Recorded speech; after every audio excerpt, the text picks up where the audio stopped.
আমি চিন্তা করলাম কি রে, এটা মেরাজ বলে না কেন, ঘটনা কি? এটা আমার চিন্তা, আমি ভুলও হইতে পারি। দুইটা তিনটা কারণ। একটা হচ্ছে, যদি মেরাজের কথা বলেন তো নবীর নূর মানতে হবে, নতুবা উপায় নাই। কেন?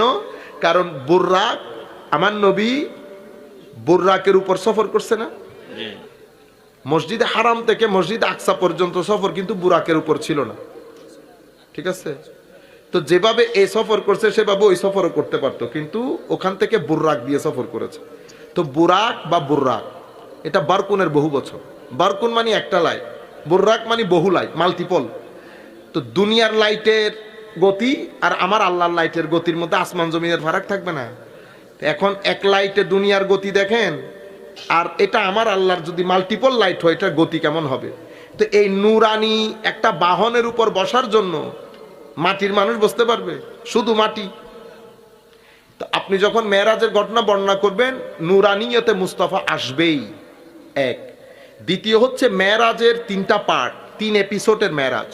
কয় এপিসোডের? 3 এপিসোড। প্রথম এপিসোড এটা হারাম থেকে আকসা, এটা আমার নবীর বাশারিয়তে মুস্তাফার মেরাজ। কিসের মেরাজ? বা জিসমে মুস্তাফার মেরাজ মনে করেন, আমার নবীর শরীর পাকের মেরাজ। আকসা থেকে সিদরাতুল মুনতাহা পর্যন্ত যে সফর, এটা আমার নবীর নুরানিয়তে মুস্তাফার মেরাজ। সুবহানাল্লাহ। আর সিদরাতুল মুনতাহা থেকে লা মাকান ফাকানা কাবা কাউসাইনি আও আদনা পর্যন্ত যে সফর, সেটা আমার নবীর হাকিকতে মুস্তাফার সফর। এখন আপনি যদি এই ঘটনা বর্ণনা দেন, অটোমেটিক্যালি এই কথাগুলো আসবে।